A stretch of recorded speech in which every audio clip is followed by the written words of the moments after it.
వరంగల్ జిల్లా వ్యాప్తంగా ముక్కోటి ఏకాదశి వేడుకలు ఘనంగా జరుగుతున్నాయి. జిల్లాలోని వైష్ణవ ఆలయాలకు భక్తులు పోటెత్తారు. శ్రీరామచంద్రస్వామి గుడిలలో వైకుంఠ ద్వారంతో దర్శించుకుంటున్నారు భక్తులు. తెల్లవారుజాము నుంచి ఆలయాలన్నీ భక్తులతో కిటకిటలాడుతున్నాయి. హన్మకొండ ఎక్సైజ్ కాలనీ శ్రీ వెంకటేశ్వర ఆలయంలో, బట్టల బజార్లోని శ్రీ బాలాజీ వెంకటేశ్వర ఆలయాల్లో రద్దీ కొనసాగుతోంది.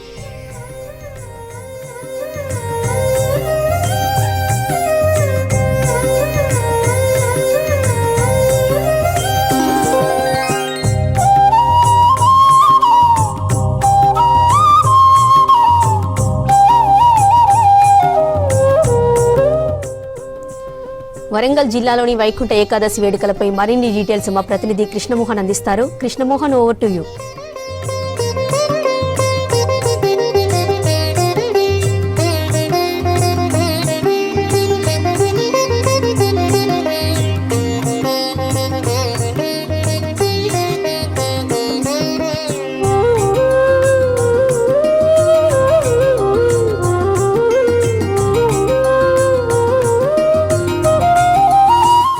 ఉమ్మడి జిల్లా వ్యాప్తంగా ఆలయాలను కూడా ముక్కోటి ఏకాదశితోటి శోభం సంతరించుకున్నాయి. తెల్లవారుజాము నుంచి కూడా ఉత్తర ద్వార దర్శనం కోసం భక్తులు బారులు తీరినారు.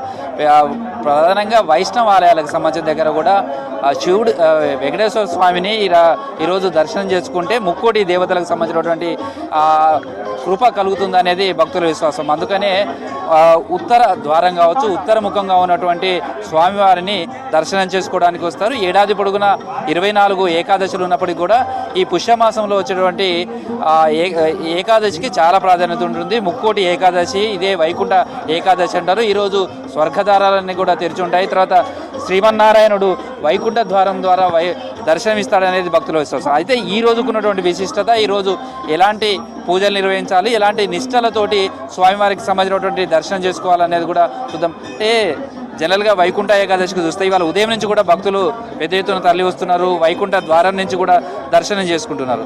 చాలామందికి ఏకాదశి అంటే చాలా ప్రాధాన్యత ఉంటుంది. ఈ వైకుంఠ ఏకాదశికి ఉన్నటువంటి ప్రాముఖ్యత కావచ్చు లేదా విశిష్టత ఏంటి అసలు? ముందుగా అందరికీ వైకుంఠ ఏకాదశి పర్వదిన శుభాకాంక్షలు. మనం ఇప్పుడు హనుమకొండలో అదాలత్ వెనకాల ఉన్నటువంటి వెంకటేశ్వర స్వామి వారి యొక్క దివ్య ఆలయంలో ఉన్నాం. ఈ ఆలయం శ్రీ శ్రీ శ్రీ త్రిదండి శ్రీమన్నారాయణ రామానుజ చిన్నజీయర్ స్వామి వారి శ్రీహస్తముల చేత ప్రతిష్ఠించగాబడి 18వ సంవత్సరం. మనం 18 సంవత్సరాలుగా ఈ ఆలయంలో వైకుంఠ ఏకాదశి చాలా వైభవంగా జరుగుతోంది. అసలు మామూలుగా ఈ వైకుంఠ ఏకాదశి ప్రాశస్త్యం అని చెప్పారంటే, దీనికి మధుకైటభులు అనేటువంటి రాక్షసుల్ని ఆ భగవంతుడు సంహరించిన తర్వాత వాళ్ళిద్దరూ కూడా భగవంతుడిని కోరుకుంటారు, అయ్యా ఈ ఏకాదశి రోజు ఎవరైతే నీ చెంతకి వస్తారో, ఇలా ఉత్తర ద్వారం ద్వారా నిన్ను సేవించుకుంటారో వాళ్ళందరికీ కూడా స్వామివారి యొక్క అనుగ్రహంతో మంచి వైకుంఠాన్ని, వారి యొక్క తప్పుల్ని అన్నింటినీ కూడా క్షమించి సమస్త సన్మంగళాల్ని కూర్చాలి అని చెప్పని కోరుకుంటూ ఉంటారు. అలా వారిద్దరూ కోరుకున్నటువంటి కోరికను తీర్చడానికి భగవంతుడు ఈ ముక్కోటి ఏకాదశి రోజు ఉత్తర ద్వారంగా ఎవరైతే చక్కగా ఉత్తర ద్వారంగా లోపలికి వచ్చి ఆ భగవంతుణ్ణి సేవిస్తారో వాళ్ళందరికీ కూడా మోక్షం కలుగుతుంది అని చెప్పి మనకు ఐతిహ్యం చెప్తోంది. దీంట్లో ఇవాళ ఏకాదశి, రేపు ద్వాదశి, అంటే ఈ వైకుంఠ ద్వారం ద్వారా లేకుంటే స్వామివారిని దర్శనం చేసుకోవడం కావచ్చు, లేదా నిష్ట కావచ్చు, పూజలు కావచ్చు, ఇదంతా కూడా ఏముంటుంది ఈ 2 రోజులు, అంటే ఇవాళ కావచ్చు, రేపు కావచ్చు? ఈ నెల రోజులు చాలా విశేషమైనదండి. ఈ రోజు రేపు అని కాదు. ధనుస్ సంక్రమణం అంటే సూర్యుడు ధనస్సు రాశిలో ప్రవేశించినప్పటి నుంచి ఆ నెల రోజులు కూడా ఈ వైష్ణవ ఆలయాల్లో చాలా వైభవంగా జరుగుతుంది. గోదామ్మవారు తాను ఆచరించినటువంటి ధనుర్మాస వ్రతం అనేటువంటి ఒక వ్రతం ఈ నెల రోజులు జరుగుతుంది. ఈ ధనుర్మాస వ్రతంలో శుద్ధ ఏకాదశి ఏ రోజైతే అవుతుందో అది ముక్కోటి ఏకాదశి. ఆ ముక్కోటి ఏకాదశి పర్వదినాన్ని మనం జరుపుకుంటూ ఈ నెల రోజులు కూడా మరలా సంక్రమణం వరకు కూడా, సంక్రాంతి వరకు కూడా ఈ నెల రోజులు చాలా వైభవంగా జరుగుతుంది. దానిలో ప్రాశస్త్యం ఏంటి అంటే, అందరికీ ముక్కోటి ఏకాదశి అంటే ఉత్తర ద్వారంగా రావడం, భగవంతుని దర్శనం చేసుకోవడం.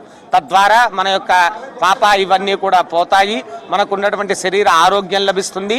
ఎవరెవరి కోరికలు వాళ్ళు భగవంతుని కోరుకుంటారో వాళ్ళందరి కోరికల్ని కూడా ఆ కొంగు బంగారం అయినటువంటి ఆ శ్రీమన్నారాయణుడు తీరుస్తాడు అని చెప్పి ఐతిహ్యం. అంటే ఈ ఏకాదశికి ఉపవాసం ఉండాలి అని చెప్తుంటారు. అంటే ఈ ఉపవాసం ఉండడం కావచ్చు, లేకపోతే ఎలాంటి వాళ్ళంతా కూడా సాయంత్రం వరకు ఎలాంటి పూజలు చేయాలి, ఎలాంటి నియమనిష్టలతోటి స్వామివారికి సేవలు చేసుకోవాలి? ఉపవాసం అంటే అసలు ముందు అర్థం తెలుసుకోవాలి. భగవంతునికి సమీపంగా ఉండడం అనే దాన్ని ఉపవాసం అంటారు. అందరూ కూడా ఉపవాసం అంటే ఏదో ఉదయం నుంచి సాయంత్రం వరకు ఏమీ తినకుండా సినిమాలు చూడడం, అది చూడడం, ఇలా కాకుండా ఉపవాసం అంటే భగవంతునికి సమీపంగా ఆ రోజు ఉదయాన్నే లేవడం, చక్కగా తలంటు స్నానం చేయడం, పూజ చేసుకోవడం, భగవద్ నివేదితమైనటువంటి పాలు పండ్లు ఇలాంటి చిన్న చిన్న ఆహారాలు తీసుకోవడం, లేకపోతే ఏకాదశి వ్రతాన్ని ఆచరించే వాళ్ళు ఉదయం నుంచి మరలా పక్క రోజు ఉదయం వరకు కూడా నిర్జల అని చెప్పని కనీసం నీళ్లు చుక్క కూడా తీసుకోకుండా ఉపవాసం ఉండేవాళ్ళు కొంతమంది ఉంటారు. లేదు ఒక పూట కనీసం రాత్రి దాకా ఉపవాసం ఉండి రాత్రి కొంచెం అల్పాహారం తీసుకుని ద్వాదశి రోజు ఉదయాన్నే ఏదైనా ఒక తదీయారాధన, భాగవతోత్తములకి పండితులకి తదీయారాధన చేసి ఆ తర్వాత వాళ్ళు ద్వాదశి ప్రసాదాన్ని తీసుకోవడం ద్వారా ఈ ఏకాదశి వ్రతం యొక్క ఫలితం వాళ్ళకి లభిస్తుంది అని. దీనిలో ముఖ్యంగా మనం గమనించాల్సింది ఏంటంటే భగవన్నామ సంకీర్తన. ఈ ఉపవాసం రోజు అంతా కూడా భగవంతుణ్ణి సంకీర్తనం చేయడం అనేది చాలా ప్రధానం.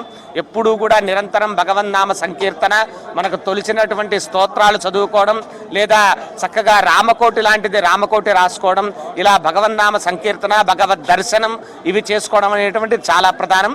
మన ఆలయాల్లో కూడా ఉదయం 4 నుంచి ప్రారంభించి రాత్రి వరకు కూడా ఈ ముక్కోటి ఏకాదశి పర్వదిన సందర్భంగా చాలా విశేషమైనటువంటి పూజా కార్యక్రమాలు జరుగుతూ ఉంటాయి. మరొక్కసారి అందరికీ కూడా వైకుంఠ ఏకాదశి పర్వదిన శుభాకాంక్షలు.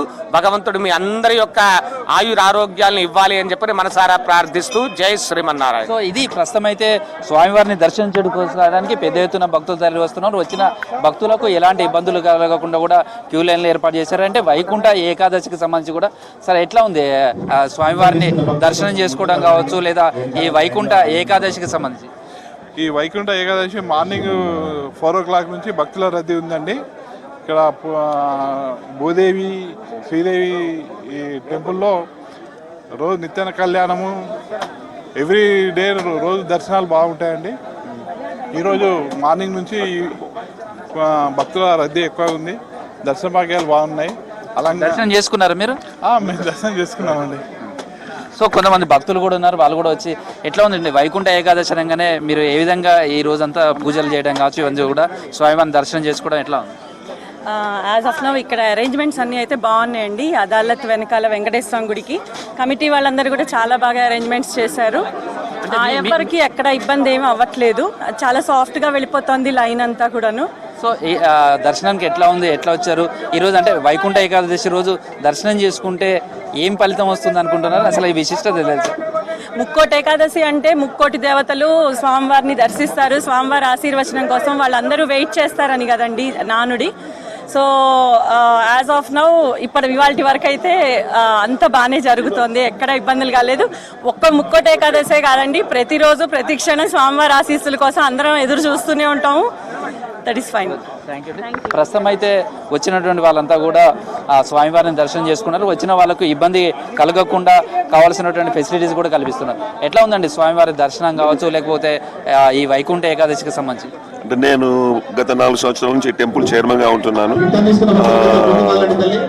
ముఖ్యంగా ఈ మార్గశిర మాసం ఎప్పుడైతే ఉందో జనరల్గా ఎవ్రీ ఇయర్ డిసెంబర్ 16 నుంచి జనవరి 15 వరకు ఉంటుంది. ఎప్పుడైతే సూర్యుడు మకర రాశిలో ప్రవేశిస్తాడో ఆ రోజు నుంచి మార్గశిర మాసంగా పేర్కొంటాము.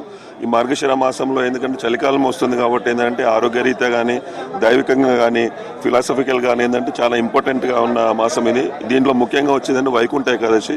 వైకుంఠ ఏకాదశి ప్రశస్తం ఏంటి అని అంటే ఈ రోజు ఎవరైతే ఉత్తర ద్వారం ద్వారా వెంకటేశ్వర స్వామిని దర్శించుకుంటారో వారికి ఆయుర ఆరోగ్యాలతో పాటు ఏంటంటే వారికి వైకుంఠ ప్రాప్తి కలుగుతుంది అనేది ఒక ఆచారం ఉంది. కాబట్టి ఇప్పుడు ఇంతమంది ఫెసిలిటీస్ వాళ్ళకి సంబంధించి మీరు చైర్మన్గా ఉన్నారు, వాళ్ళకి ఎట్లాంటి ఫెసిలిటీస్ కల్పిస్తున్నారు? తర్వాత వచ్చే భక్తుల రద్దీ ఎట్లా ఉంది ఈసారి? సో మాకు ఎవ్రీ అంటే ఎవ్రీ ఇయర్ గత 4 సంవత్సరాల నుంచి మేము ఇక్కడ చాలా కార్యక్రమాలు చేస్తున్నాము. భక్తులను మాత్రమే ఉద్దేశాలు పెట్టుకొని వారికి ఎక్కువ పెద్దపీట ఇవ్వడం జరుగుతుంది. దాంట్లో భాగంగానే ఎవ్రీ ఇయర్ అంటే పోయిన సంవత్సరం 5-6 వేల మంది వచ్చారు. ఈ సంవత్సరం మేము ఒక 10,000 మందిని ఎక్స్పెక్ట్ చేస్తున్నాము. వారికి కావాల్సిన వాటర్ సదుపాయం కానీ ప్రసాదం కూడా వాళ్ళకి ఏంటంటే 2 క్వింటాలు 3 క్వింటాలు ప్రసాదం చేస్తాం. వారికి ఏంటంటే తనివి తీరా వాళ్ళు ఏది కడుపు నిండా వాళ్ళు ప్రసాదం పెట్టి పంపిస్తున్నాము. సో పొద్దున్నే ఉదయం 4 గంటలు స్టార్ట్ అయినా కానీ కొంచెం ఒక 5-10 నిమిషాలు ఏంటంటే తొక్కిసలాట జరిగినా కానీ 4:30 నుంచి ఏంటంటే మనకు స్టార్ట్ అయింది. సో దాంట్లో బ్రహ్మాండంగా ఏంటంటే ఇక్కడ ఈ అదలత్ వెంకటేశ్వర స్వామి ఎవరైతే ఉన్నారో ఇక్కడ చాలా ఏది కోరికలు తీర్చే కొంగు బంగారంగా ఉంటాడని చెప్పి భక్తులందరికీ ప్రత్యేక. సో దాంతో మేము చేసే కార్యక్రమాల్లో కూడా ఇంతవరకు ఏంటంటే సో ఎక్కువ డొనేషన్స్ ఇచ్చే వాళ్ళనే దృష్టిలో ఉండేది. సో గత 4 సంవత్సరాల నుంచి అయితే మేము ఏంటంటే సామాన్య భక్తులు కూడా పరిగణలోకి తీసుకొని ఇది ప్రస్తుతం అయితే వైకుంఠ ఏకాదశి సందర్భంగా వచ్చే భక్తులకు ఇబ్బంది కలగకుండా కూడా ఏర్పాట్లు చేశారు. మొత్తంగా చూస్తే ఉమ్మడి వరంగల్ జిల్లా వ్యాప్తంగా ఆలయాలన్నీ కూడా వైకుంఠ ఏకాదశి శోభను సంతరించుకున్నాయి. ఆధ్యాత్మిక కార్యక్రమాలు నిర్వహిస్తున్నారు, శ్రీమన్నారాయణుడిని పూజిస్తున్నారు. అదేవిధంగా ఈరోజు వైకుంఠ ఏకాదశి సందర్భంగా కూడా వచ్చి స్వామివారిని ఉత్తర ద్వారం దర్శనం చేసుకోవడం కావచ్చు. తర్వాత ఈ రోజంతా కూడా ఉపవాసాలు ఉంటారు. విష్ణు సహస్ర నామాలను చదవడం కావచ్చు, లేదా సంకీర్తనలు చేయటం, భజనలు చేయటం, ఈ విధంగా స్వామివారికి విశేషమైనటువంటి సేవలు చేసుకోవడం అనేది కూడా జరుగుతుంది. ఇది కంటిన్యూగా ఈరోజు రాత్రి వరకు కూడా భక్తులు దర్శనానికి వస్తారు. వచ్చేటువంటి వాళ్ళందరికీ కూడా ఎలాంటి ఇబ్బందులు తలెత్తకుండా కూడా కావాల్సినటువంటి అన్ని ఫెసిలిటీస్ అయితే టెంపుల్స్లలో కూడా ఏర్పాటు చేశారని చెప్పొచ్చు. జ్యోతి. Thank you Krishnamohan.